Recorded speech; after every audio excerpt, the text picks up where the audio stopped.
Bismillahirrahmanirrahim. Alhamdulillahi rabbil alamin. Wassalatu wassalamu ala Rasulillah wa ala alihi wa sahbihi wa man tabi'ahum bi ihsanin ila middin ba'd. Fanuwasil kitab Al-Bayan Al-Awhad fi Tauhidillahi Al-Ahad.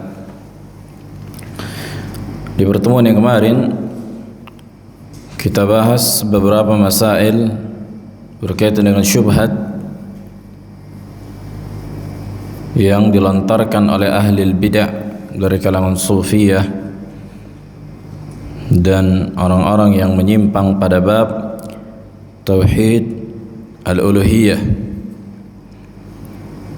Di antaranya yang pertama, apa yang pertama kemarin disebutkan? Abu Darda.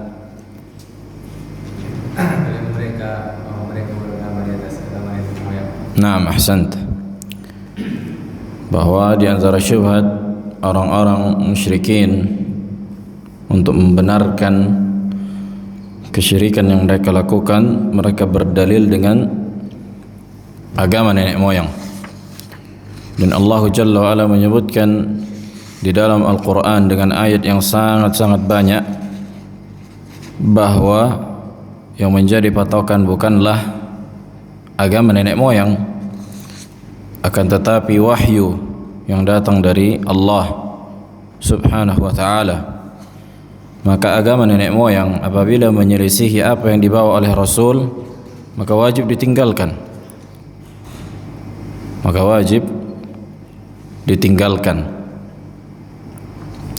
Berbeda apabila agama nenek moyang sesuai dengan apa yang dibawa oleh Rasul. Ketika para anbiya idh hadara Ya'qub al-maut, kan itu ketika Nabi Ya'qub mau meninggal dan dia berkata kepada anak-anaknya, ma ta'buduna min ba'di, apa yang kalian sembah setelahku? Apa kata anak-anaknya? Na'budu ilahaka wa ilaha abaik,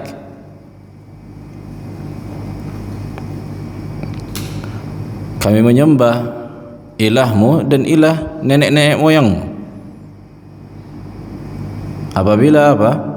Agama nenek moyang sesuai dengan Al-Quran dan Sunnah. Apabila agama nenek moyang sesuai dengan apa yang dibawa oleh Rasul, maka ini juga wajib diikuti. Bukan karena agama nenek moyangnya, tapi karena wahyu yang datang.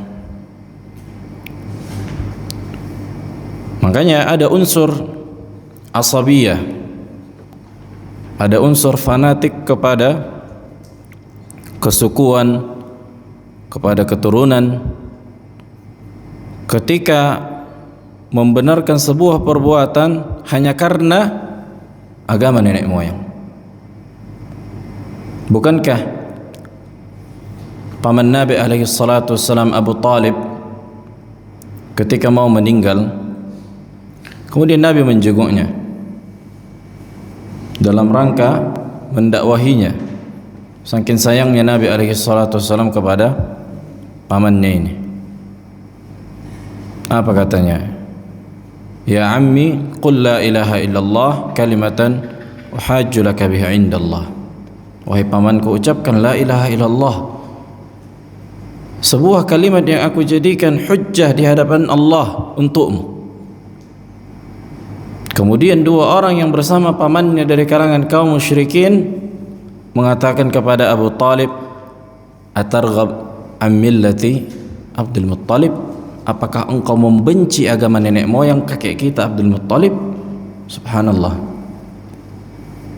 Kemudian dia meninggal di atas agama nenek moyang. Ini menunjukkan bahwa yang menjadi patokan bukanlah agama nenek moyang, akan tetapi apakah sesuai dengan wahyu. Kalau agama nenek moyang sesuai dengan wahyu, alhamdulillah. Tapi kalau tidak sesuai, maka wajib meninggalkannya. Nah, kemudian di antara masail juga fitnah al-Wahabiyah. Tuduhan Wahabi dalam rangka menjauhkan manusia dari dakwah tauhid. Dari dakwah tauhid, orang-orang yang mengajak kepada peribadatan hanya kepada Allah dituduh sebagai Wahabi, yang dimana Wahabi ini dianggap orang-orang yang menyimpang. Dianggap orang-orang menyimpang.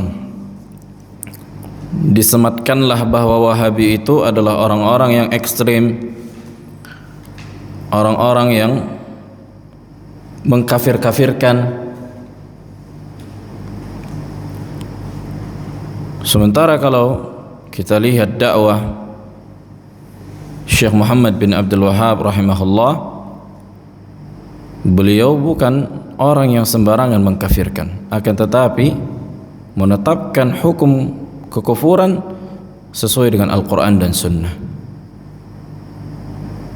Yang pertama wajib kita fahami bahwa seseorang yang sudah masuk Islam bukan berarti tidak bisa lagi menjadi kafir.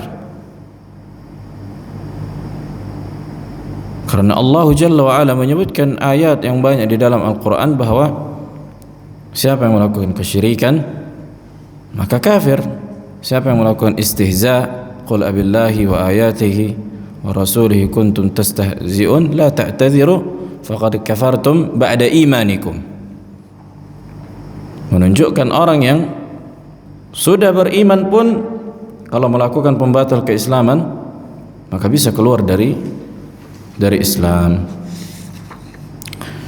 Begitu juga sudah kita sebutkan di antara bantahan kepada tuduhan yang mengatakan Wahabi bahwa apabila Wahabi adalah mengikuti Nabi, memurnikan agama, maka kami Wahabi terus kenapa? In kana tauhidul ilahi tawahuban ya Rabbi fashhad anni Wahabi atau annani Wahabi. Sekiranya mentauhidkan Allah dianggap seorang Wahabi, maka saksikanlah bahwa aku Wahabi. Kenapa setelah itu? Nah, kemudian di antara masail juga ishtirat i'tiqadi rububiyah fi syirkil ibadah. Pensyaratan keyakinan bahwa ketika menyembah selain Allah wajib meyakini selain Allah itu bisa memberikan manfaat dan mudarat sebagaimana Allah. Maka kita katakan bahwa ini tidak disyaratkan. Di antara mereka mengatakan kalau kita berdoa kepada selain Allah, meminta kepada wali, harus kita yakini wali inilah yang bisa memberikan permintaan kita, baru jatuh pada kesyirikan. Tapi kalau kita meyakini Allah yang mendatangkan hajat kita melalui wali ini dan kita minta sama wali, maka apa? Maka ini tidak syirik kata mereka. Dan ini sudah kita sebutkan di antaranya kisah Nabi Ibrahim alaihissalam bersama kaumnya.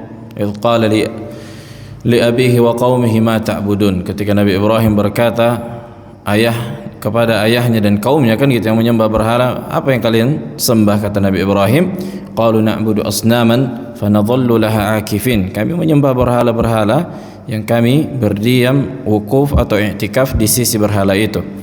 Kemudian Nabi Ibrahim berkata, qala hal yasma'unakum idh tad'un. Apakah berhala-berhala ini mendengar kalian ketika kalian meminta kepadanya? Au yanfa'unakum au yadurrun, atau memberikan manfaat dan mudarat kepada kalian? Qalu bal wajadna aba'ana kadzalika yaf'alun. Kata mereka, bal, artinya apa? Kami enggak meyakini bahwa berhala ini bisa memberikan manfaat dan mudarat. Bal, akan tetapi kami dapatkan nenek moyang kami melakukannya, kami ikuti. Kami dapatkan nenek moyang kami melakukan ibadah kepada berhala, kami ikuti. Ini menunjukkan apa? Menunjukkan bahwa disyaratkan keyakinan bahwa yang disembah selain Allah bisa memberikan manfaat dan mudarat, itu baru jatuh kepada kesyirikan, maka tidak menjadi sebuah persyaratan. Baik, kita lanjutkan. Kemudian di antara bantahannya juga disebutkan dalam hadis dari sunnah. Mungkin taqra Abu Darda.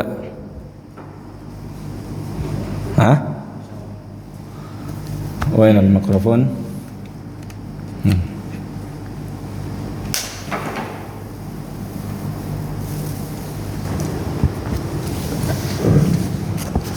Naam, fadhal. Bismillah. Qala al-muallif was-sunnah al-hukmu ala man qarraba lis-sanam dhubaban bisyirk. Faqad sahha an Salman al-Farisi radhiyallahu an annahu qala dakhala rajulun al-jannata fi dhubabin wa dakhala an-nar rajulun fi dhubab. Qalu wa kaifa dhalik? Qala marra rajulani ala qaumin lahum sanamun la yujawizuhu ahadun hatta yuqarriba lahu syai'a. Faqalu li ahadihima qarrib. Qala laysa 'indi syai'. Faqalu lahu qarrib walau dhubaba. Faqarraba dhubaba. Fakhallu sabilah. Qala fadakhala an-nar. Wa qalu lil akhar qarrib walau dhubaba. Qala ma kuntu liuqarriba li ahadin syai'an duna Allah. Qal fadarabu unuqah. Qal fadakhala al-jannah. Ahsant, barakallahu fiik. Kemudian dari hadis disebutkan dalam sebuah hadis yang masyhur di kitab Tauhid, dan hadis ini dikeluarkan oleh Al-Imam Ahmad di kitab Zuhud dan Ibn Abi Syaibah, dan asarnya sahih walaupun sebagian ulama mengatakan mauquf ala Salman al-Farisi.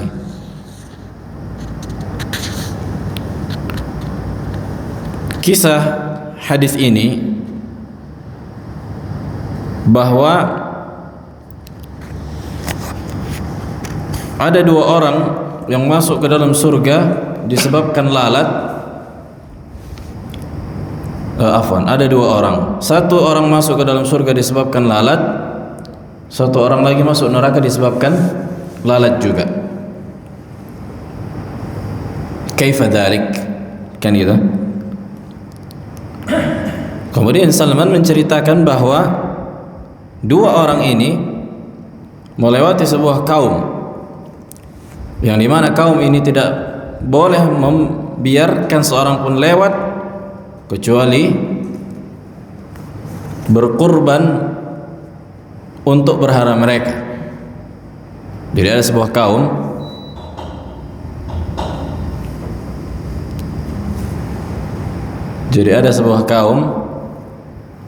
yang dimana mereka memiliki berhala-berhala dan tidak membiarkan siapapun lewat sampai sampai orang-orang berkorban untuk berhala mereka. Kemudian salah satu dari orang ini dikatakan kepadanya, ini orang-orang yang memiliki berhala ini kan berkata kepada salah satu yang lewat ini, qarrib, ini berkorbanlah.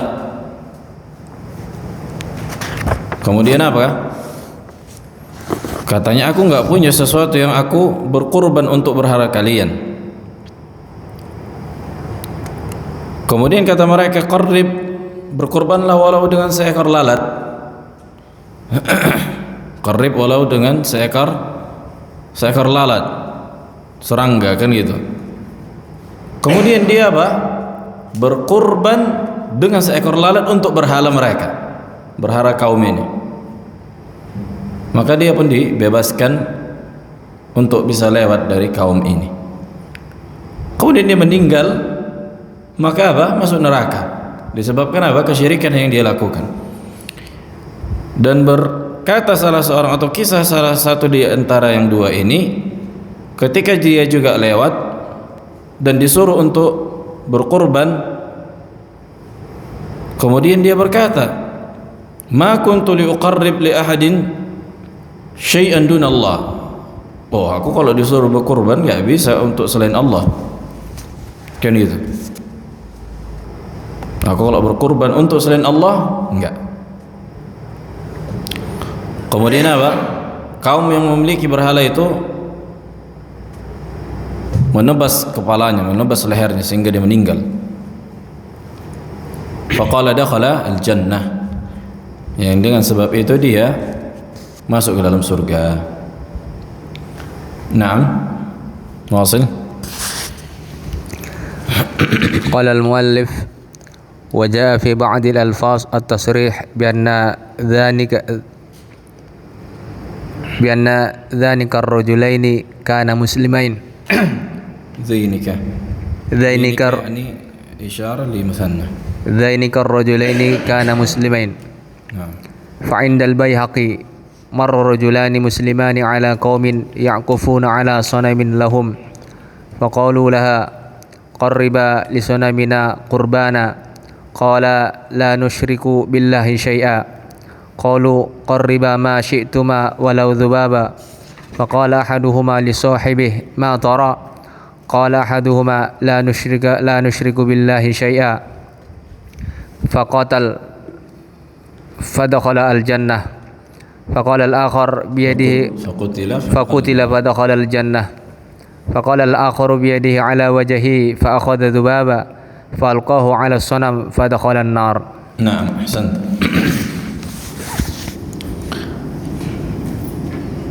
Dan hadis ini dikeluarkan oleh Al-Baihaqi rahimahullah. Begitu juga di kitab Syu'ab al-Iman.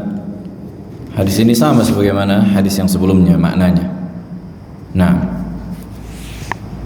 Wasil. قال المؤلف وقد اختلف العلماء في تخريج حال الرجل الذي قرب الذباب للصنم مع أن ظاهره الإكراه وهو مانع من الحكم بالشرك ودخول النار فمنهم من ذكر أن الإعذار بالإقرار خاص بهذه الأمة ومنهم من ذكر أن الإعذار متعلق بالقول لا بالفعل وما وقع من ذلك الرجل فعل لا قول ومنهم من ذكر أن ذلك الرجل لم يكن مكرها وإنما كان لم يكن مكرها وإنما كان مستخفا بالأمر ومستسهلا له. Nah, ahsan. Dari kisah yang kita sebutkan bahwa ada satu orang masuk ke dalam surga karena tidak mau menyembelih untuk berhala, kan gitu. Salah satunya masuk ke dalam neraka karena menyembelih seekor lalat, kemudian meninggal masuk neraka.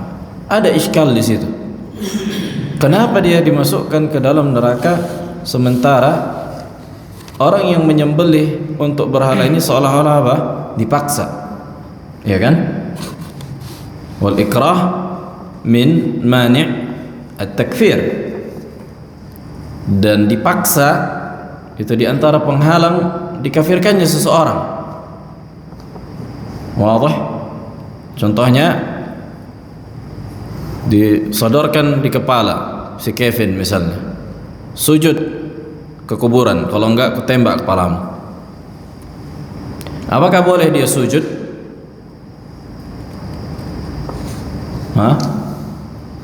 Boleh. Ahsan, tenang. Al-asal seseorang boleh, kan itu, dan ini bil ittifaq sebagaimana keadaan salah seorang sahabat yang disiksa oleh kaum musyrikin dan dia apa? Menghina Nabi alaihi salatu wassalam, akan tetapi dia membenci perbuatan itu. Illa man ukriha wa qalbuhu mutmainnun bil iman. Kecuali orang yang mukrah akan tapi hatinya kokoh, itmi'nan, teguh di atas keimanan.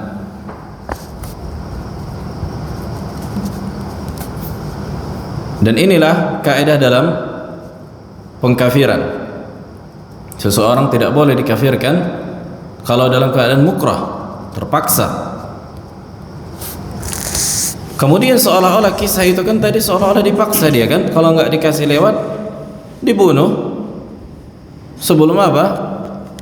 Menyembelih dulu untuk berhala mereka. Kalau nggak mau dibunuh.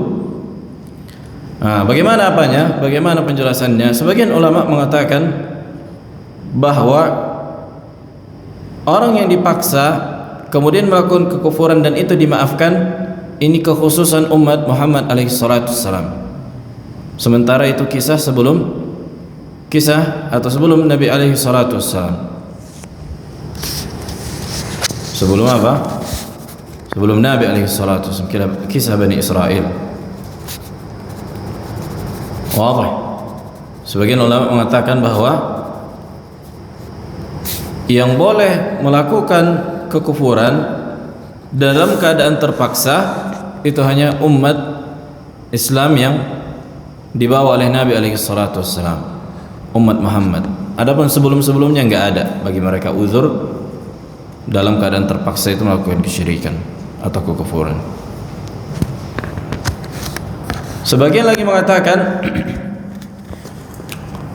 bahwa uzur pada kekufuran, maksudnya ketika seseorang dalam keadaan terpaksa untuk melakukan kekufuran, itu berkaitan dengan ucapan, bukan dengan perbuatan.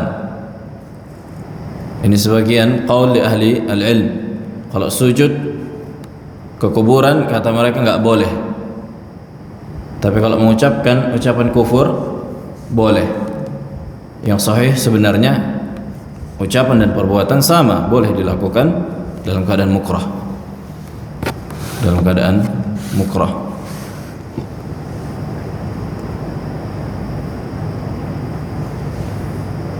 Nah,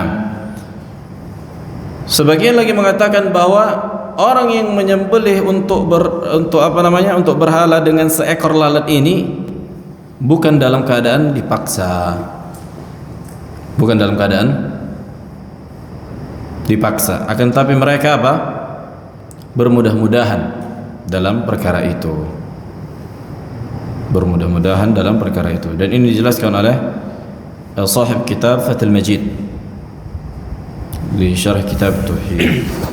Nah, wasil. Wal aqrab, yang paling dekat jawabannya.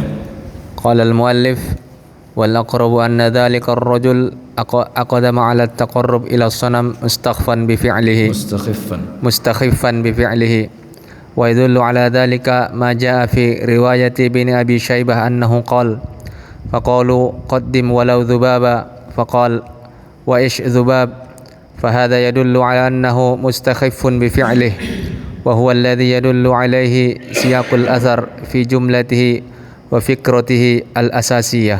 Nah, ahsant. Kemudian apa penjelasan yang paling dekat dengan kebenaran tentang kisah dua orang yang masuk ke dalam surga disebabkan lalat dan satu lagi masuk ke dalam neraka disebabkan lalat? Maka orang yang menyembelih untuk berhala dengan seekor lalat ini sebenarnya dia mustakhifan bi fi'lihi, yakni bermudah-mudahan dengan perbuatannya. Kenapa bisa? Karena disebutkan riwayat di Ibn Abi Syaibah ketika mereka berkata kepada orang yang mau menyembelih untuk menyembelih untuk berhala dengan seekor lalat, qaddim walau dzubaban faqala wa ish dzubab. Ish itu ayyu syai'in, singkatan dari ayyu syai'in. Artinya apa itu dzubab? Artinya dia menganggap dzubab yakni enggak pala apa itu, enggak pala mengapa itu gitulah, bukan pala syirik itu. Kan itu orang cuma seekor lalatnya. Kalau lembu tadi ku potong barulah syirik. Kalau lalat enggak pala itu, gitulah kira-kira. Fahadha yadullu ala annahu mustakhiffun bi fi'lihi. Ini menunjukkan bahwa dia menganggap perbuatan menyembelih lalat ini perbuatan remeh yang enggak bisa apa? Memasukkannya ke dalam neraka yang mengeluarkannya dari Islam. Kan gitu. Malah lalatnya padahal mengapa itu? Wah. Maka inilah yang ditunjukkan oleh konteks dalam hadis atau asar itu. Nah, kemudian apa sisi pendalilan hadis ini dengan keyakinan bahwa yang dimintai atau yang diibadahi selain Allah harus diyakini dulu dia bisa memberikan manfaat dan mudarat, baru syirik, kan gitu. Kalau enggak diyakini dia bisa memberikan manfaat dan mudarat maka bukan kesyirikan. Apa sisi pendalilannya? Maka akan kita sebutkan di sini. Nah, maksud قال المؤلف ووجه الشاهد من هذا الأثر أن الصحابي الجليل حكم على من قرب إلى الصنم ذبابا بأنه واقع في الشرك بالله تعالى، ولا يظهر من حال القصة أنهم طلبوا منه أن يعتقد أن صنمهم يؤثر في الكون أو أن له سلطة على قدرة الله تعالى وإرادته، وإنما غاية ما طلبوا أن يظهر الخضوع له بالتقرب إليه بإسالة الدم، ولأجل هذا جعلوا طلبهم ذلك عاما لكل من يمر على الصنم وينصرف عنه، ومع ذلك حكم على فعله بأنه داخل في دائرة العبادة لغير الله. ولو كان سلمان الفارسي رضي الله عنه يعتقد أن العبادة لغير الله لا تكون إلا باعتقاد أن المخلوق يتصرف في الكون بذاته أو يؤثر في قدرة الله لما حكم على ذلك الفعل بالشرك. ويؤكد ذلك أنه ساق القصة ليبين خطورة العمل ولو كان قليلا، فلو كان المناط المؤثر عنده في الحكم الاعتقاد القلبي فقط لما صح له ذلك الحكم. Ahsant. Taib. Sisi pendalilannya bahwa orang yang menyembelih seekor lalat untuk berhala termasuk di antara perbuatan yang menjatuhkan pada kesyirikan dan mengeluarkan dari Islam. Walaupun perbuatan ini dianggap remeh, kan itu seekor lalat apalah itu, sebagaimana katanya dzubab, apalah mengapa itu lalatnya. Wadih? Wala yadhhar min halil qissah annahum talaba minhu an ya'taqid. Dalam kisah itu apakah tampak bahwa orang yang menyembelih untuk berhala ini dengan seekor lalat harus diyakininya dulu bahwa berhala-berhala itu bisa memberikannya manfaat dan mudarat? Jadi orang yang menyembelih untuk berhala, kan gitu, dengan seekor lalat ini, apakah diyakininya dulu berhala-berhala itu bisa memberikannya manfaat? Enggak kan? Tapi dengan itu juga dia jatuh pada kesyirikan dan kekufuran. Jelas? Jadi tidak harus diyakini berhala itu bisa memberikan manfaat dan mudarat dulu, baru bisa jatuh pada kesyirikan kalau diibadahi. Maka sebatas pengibadahinya saja dengan tunduk kepada berhala itu, maka ini sudah masuk ke dalam kekufuran dan kesyirikan. Makanya katanya wa inna ma ghayatu ma talabu an yuzhir al-khudu' lahu, karena kaum itu ingin menunjukkan bahwa kalian yang mau lewat tunduk dulu ke berhala kami, baru kalian bisa lewat, kan gitu. Bagaimana menampakkan ketundukan? Udah sembelih aja apapun, walaupun apa? Seekor seekor lalat. Jelas? Jadi bagaimana menunjukkan ketundukan? Makanya itu kan ibadah al-khudu', tamamul khudu', ketundukan. Jadi tidak usah pala kau yakini berhala-berhala kami itu bisa memberikanmu manfaat. Tidak usah. Cukup kau tunduk saja sama mereka dengan menyembelih apapun, walaupun seekor lalat, maka engkau termasuk di antara kami dan boleh lewat dari tempat ini. Dan itulah yang mereka inginkan. Dengan apa? Dengan menyembelih bi isalatid dam, dengan mengucurkan darah. Walaupun lalat apa? Enggak ada darah. Ya kan? Wali ajli hadza ja'alu talabahum dzalika 'amman. Oleh karena itu apa? Mereka, yakni kaum yang memiliki berhala ini, meminta siapa saja yang lewat harus menyembelih dulu dengan apa saja, menunjukkan kalau dia tunduk ke Tuhan-Tuhan mereka yang mereka sembah dalam bentuk berhala. Wadah? Jelas? Walau kana Salman al-Farisi ya'taqid anna al-ibadata li ghairi Allah la takunu illa bi'tiqad anna al-makhluq insarif fil kaun bidhatihi aw yu'athir fi qudratillah lama hakama dhalika al-fi'l bisyirk. Sekiranya Salman Al-Farisi radhiyallahu taala an meyakini bahwa kesyirikan itu menduakan Allah pada perkara ibadah harus diyakini dulu yang diibadahi selain Allah itu bisa memberikan manfaat dan mudarat, baru bisa kesyirikan. Maka Salman tidak akan menghukumi orang itu sebagai seorang yang musyrik, karena di kisah itu tidak ditunjukkan bahwa orang yang menyembelih kepada berhala dengan seekor lalat meyakini bahwa apa? Berhala itu bisa memberikan manfaat dan mudarat. Tidak diyakininya itu, tapi dia tunduk ke berhala itu dengan apa? Menyembelih seekor lalat. Wa yu'akkidu dzalika annahu saqal qissa li yubayyin khuturatal amal. Kan gitu. Dia memasukkan kisah ini untuk menunjukkan bahayanya menyembelih, karena menyembelih di antara bentuk ketundukan. Makanya silahkan menyembelih apapun kata mereka, walau seekor lalat, yang penting kau tunduk sama berhala kami. Karena kami tunduk ke berhala kami dengan cara apa? Di antara dengan cara menyembelih. Walau kana qalilan, falau kana al-manat al-mu'athir 'inda fil hukm al-i'tiqad al-qalbi faqat lama sahha lahu dhalika al-hukm. Naam. واصل. قال المؤلف ورواية البيهقي تدل على أن سلمان كان يتحدث عن حقيقة الشرك ولهذا قال لا نشرك بالله شيئا فأشار إلى أن ما طلب منهما داخل في مفهوم العبادة وصرفه لغير الله شرك وصرفه لغير الله شرك. نعم أحسنت. Nah, sebagaimana diriwayatkan Al-Baihaqi menunjukkan bahwa Salman menceritakan tentang hakikat dari kesyirikan, kan gitu. Oleh karena itu, dua orang yang menyembelih itu, atau dua orang yang satu menyembelih dan satu tidak menyembelih, berkata la nusyrik billahi syai'an, fa asyara ila anna ma talaba minhuma dakhil fi mafhumil ibadah. Artinya menyembelih itu juga di antara ibadah, karena ketika kita menyembelih menunjukkan ketundukan kita. Hukum asalnya memang di hati, kan gitu, ketundukan. Tapi bagaimana menampakkan ketundukan itu dengan amalan? Dengan amalan. Tidak cukup mengatakan aku tunduk kepada Allah tapi tidak mau salat, tidak mau sujud misalnya. Berarti kau tidak tunduk sama Allah. Buktinya kan tidak mau sujud, tidak mau salat.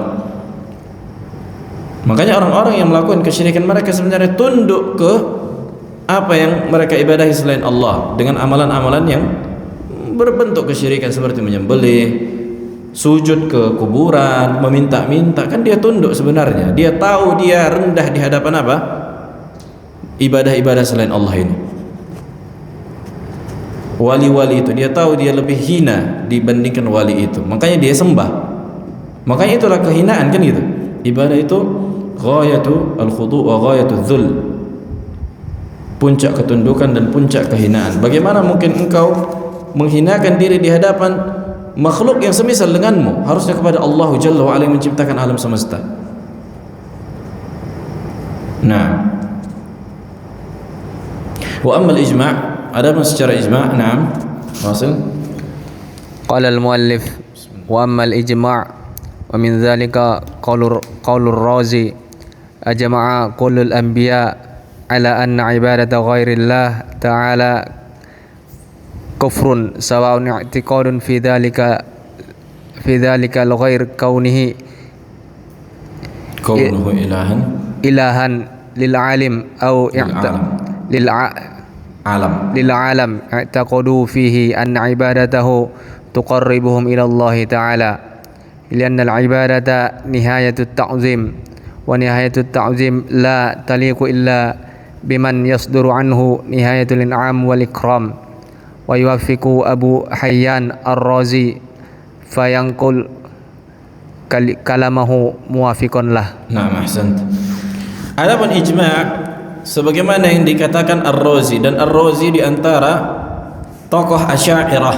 Makanya ini hujjah kepada orang-orang sufi yang berpemahaman Asy'ariyah. Ini lihat, ulama kalian sendiri mengatakan ajma'a kullul anbiya, sepakat bahwa seluruh para anbiya, sepakat seluruh anbiya bahwa ibadah kepada selain Allah adalah kekufuran. Ibadah kepada selain Allah adalah apa? Kekufuran. baik orang yang beribadah kepada selain Allah ini meyakini selain Allah itu yani ilah lil alam,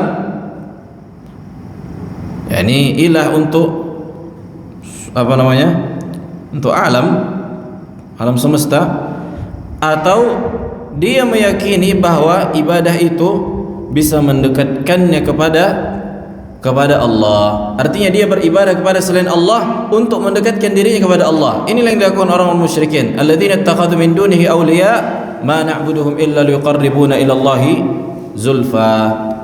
Orang-orang yang menjadikan wali-wali, mengibadati wali-wali, yani manusia-manusia yang sudah mati, kan gitu, mereka mintai.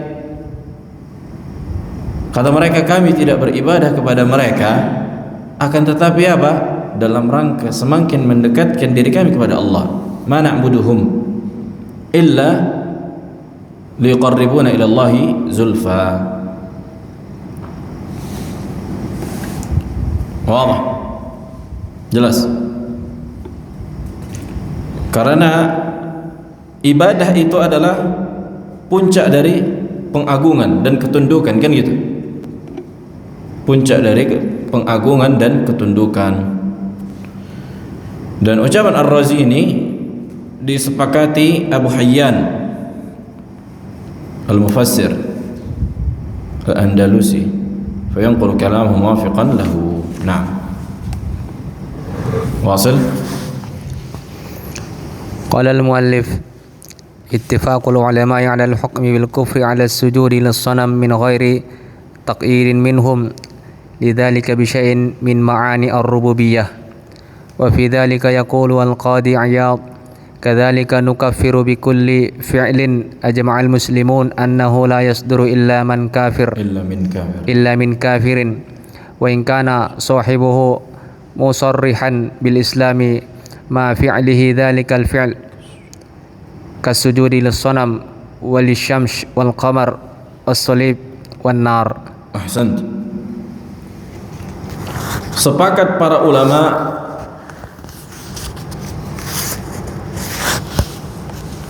bahwa sujud kepada berhala adalah kekufuran, kufrul akbar.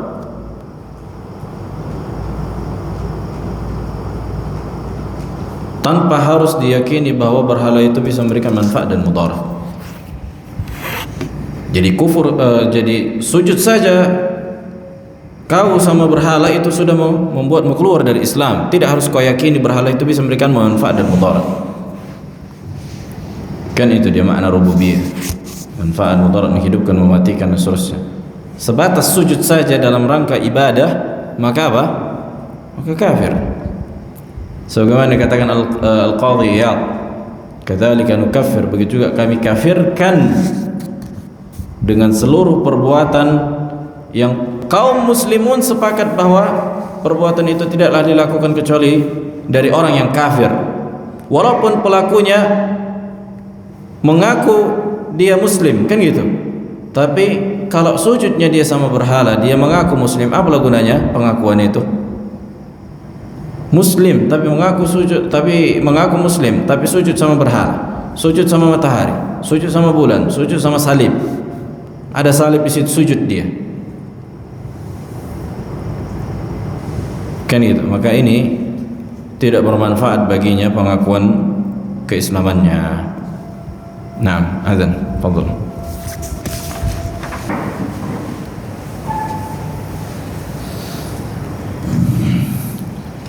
طيب نواصل.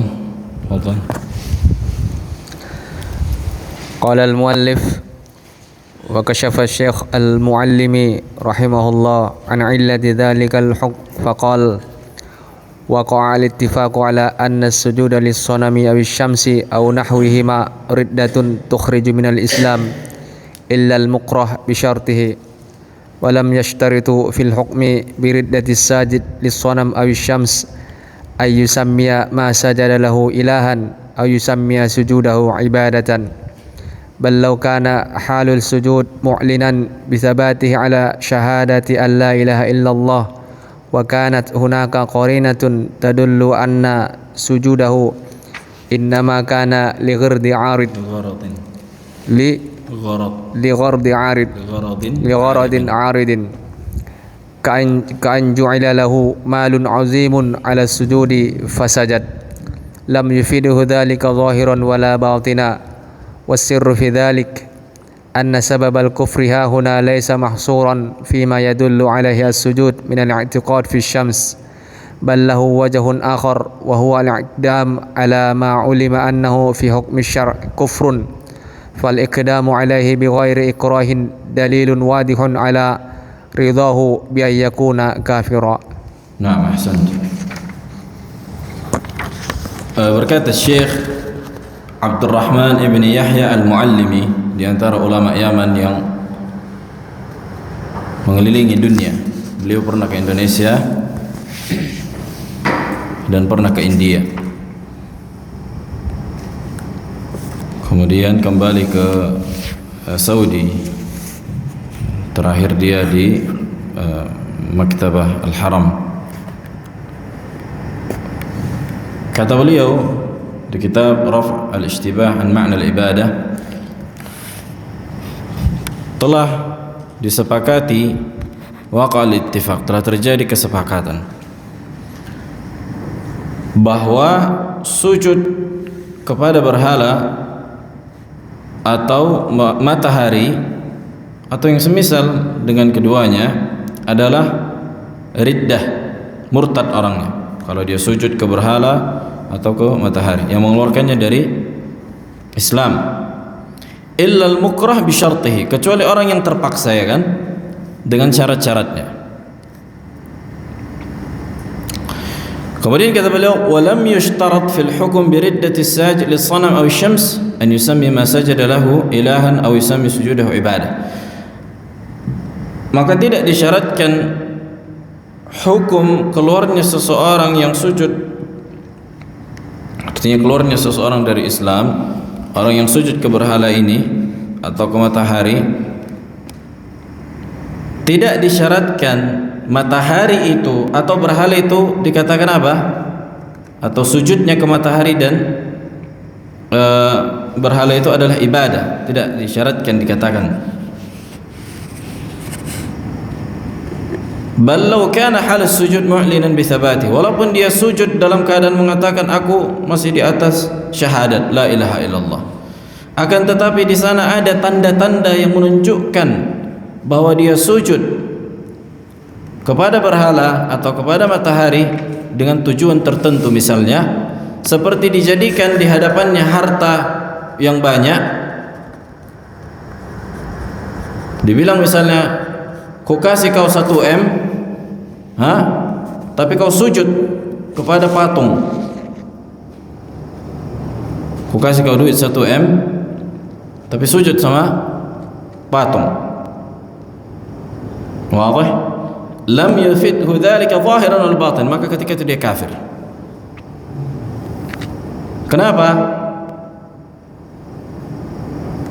Walaupun sebelumnya dia meyakini Allah enggaknya ada gunanya berhala ini, enggaknya pada bisa memberikan manfaat dan mudarat. Tapi ketika dia disuruh sujud ke berhala dengan tujuan uang,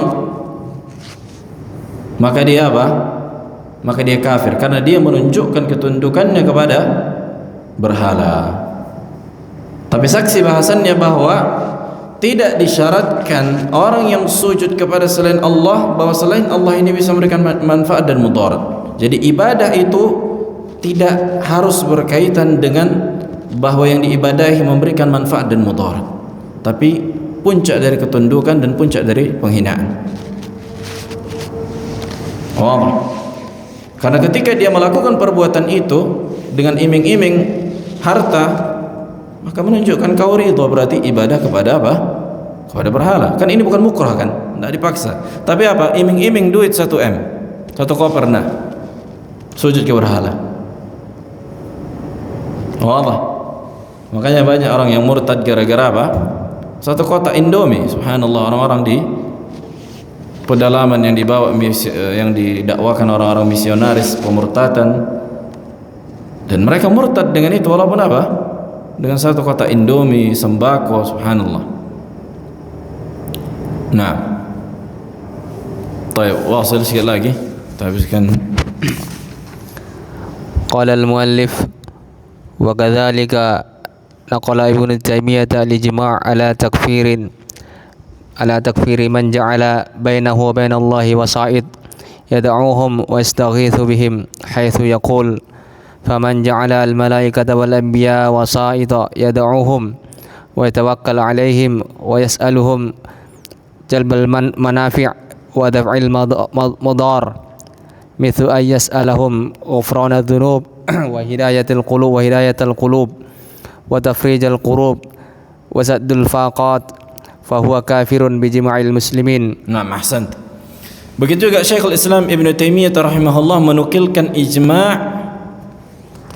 tentang orang yang menjadikan perantara dalam perkara ibadah.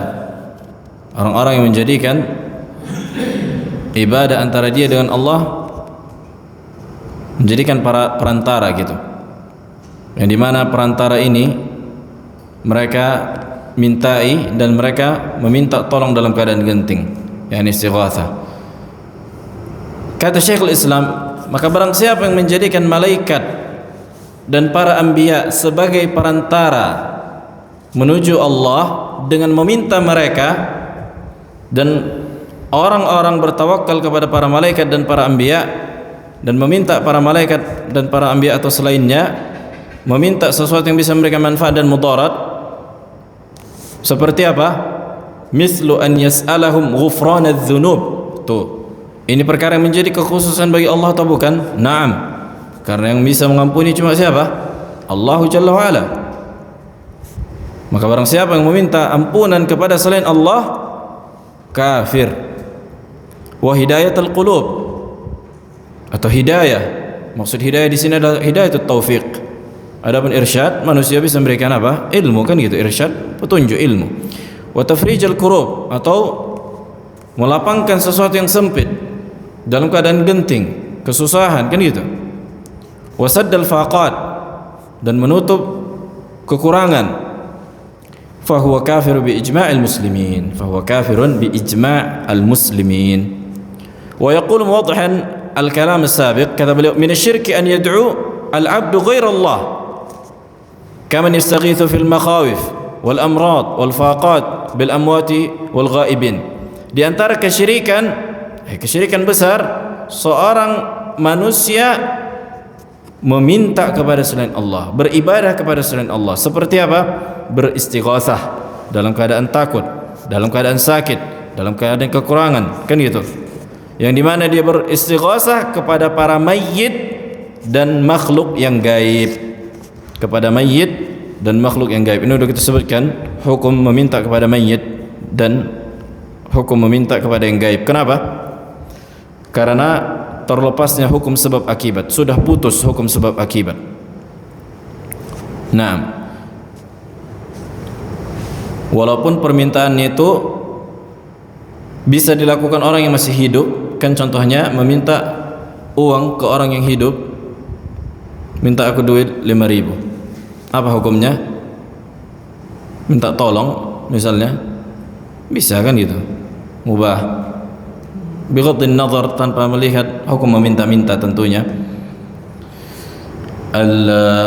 Kemudian kalau dia mati, kita bilang, woi, aku minta 5.000, dia dalam kuburnya, apa hukumnya, Bang Arun?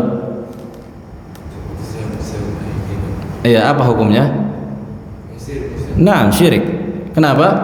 Terputusnya hukum sebab akibat. Dia nggak bisa melakukan. Walau sami'a mastajaba lakum.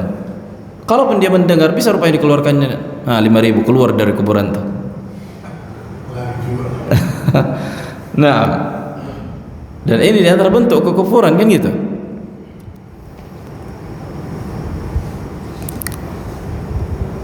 Taib. فيقول يا سيد الشيخ فلان للشيخ ميت أو غائب فيستغيث به ويستوصيه ويطلب منه ما يطلب من الله من النصر والعافية فإن هذا من الشرك الذي حرمه الله ورسوله باتفاق المسلمين. maka meminta kepada mayit atau yang gaib, maka ini hukumnya apa? Syirkun yang bisa mengeluarkan pelakunya dari Islam, dan ini biittifaqil muslimin. Wa nabbaha Syekhul Islam Ibn Taimiyah ala anna ishtirat i'tiqad ar-rububiyyah fil makhluq fi syirki mukhalifun lima huwa ma'lumun min ad-din bid-darurah. Dan Syekhul Islam Ibn Taimiyah menjelaskan bahwa kesyirikan dalam ibadah, harus meyakini ibadah kepada selain Allah ini bisa memberikan manfaat dan mudarat, ini menyelisihi apa? Menyelisihi ilmu pasti dalam agama. Di dalam agama ada ilmu pasti, artinya yang tidak ada berselisih di situ. Fayaqulu kana min atba'i haula'il musyrikina man yasjud lisyamsi wal qamari wal kawakib wa yad'uha kama yad'u Allah ta'ala wa yasumu laha wa yansuk laha wa yataqarrab ilaiha thumma yaqul inna hadha laysa bisyirk. Kenapa?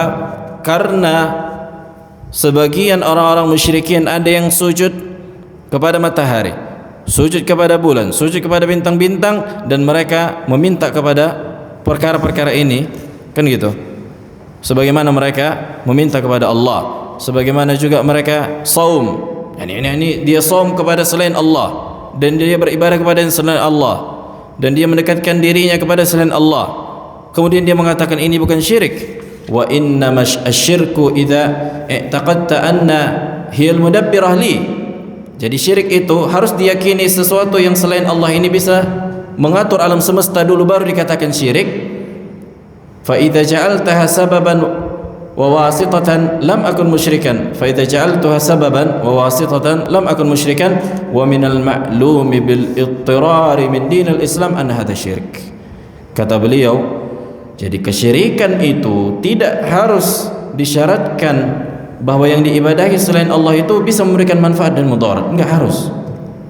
Jadi sebatas engkau beribadah kepadanya saya menunjukkan ketundukan dan penghinaan diri, ini juga sudah termasuk ibadah yang bisa mengeluarkanmu dari Islam.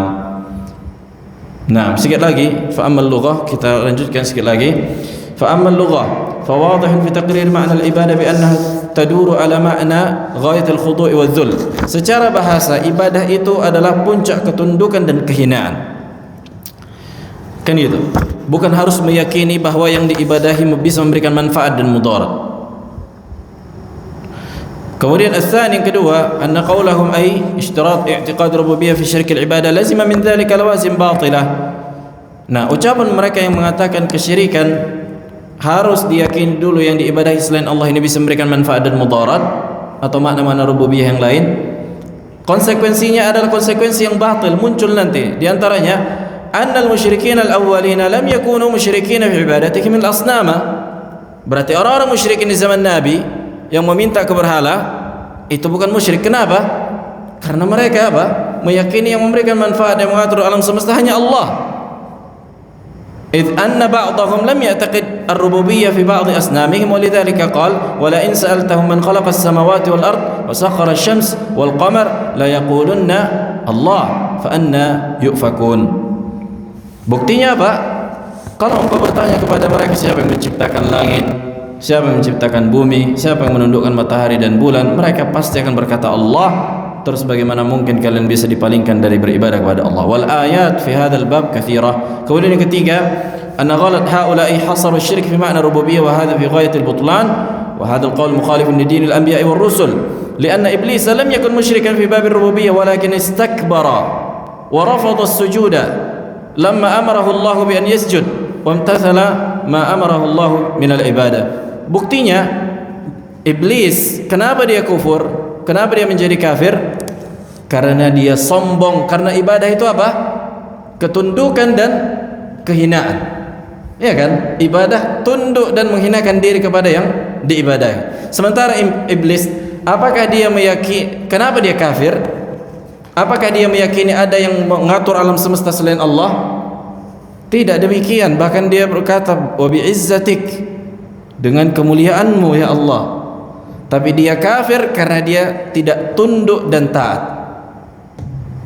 Jelas, iblis kafir karena tidak tunduk dan taat. Ini menunjukkan dia tidak mau beribadah kepada Allah, yakni iblis. Menunjukkan bahwa asal ibadah adalah puncak ketundukan dan puncak penghinaan diri. Nah, Tafadhal kalau pertanyaan. Nah, fi iskal.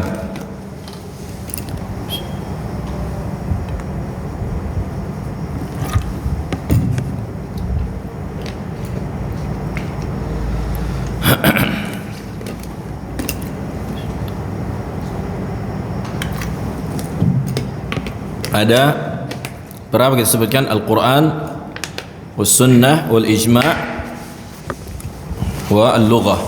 Pertama Al-Quran, kisah Nabi Ibrahim kan gitu. Ketika dia bertanya kepada kaumnya, ma ta'budun kan gitu. Kemudian kaumnya berkata, na'budu asnaman fa nadhallu laha akifin. Kami menyembah berhala-berhala dan kami i'tikaf. Nah, kemudian apakah berhala-berhala kalian mendengar kalian jika kalian memintanya memberikan manfaat dan mudarat? Mereka tidak meyakini. Bal wajadna aba'ana kadzalika naf'alun, kan gitu. Kami dapatkan nenek moyang kami begitulah kami melakukannya. Menunjukkan bahwa mereka tidak meyakini bahwa berhala-berhala ini apa? Memberikan manfaat dan mudarat. Jadi tidak harus disyaratkan memberikan keyakinan memberikan manfaat dan mudarat kepada yang diibadahi selain Allah baru jatuh pada kesyirikan. Sebatas tunduk saja kau sama kepada selain Allah itu apa? Di antara bentuk ibadah yang mengeluarkan dari Islam. Naam. Ilahun alhamdulillah. Subhanakallah wa bihamdika.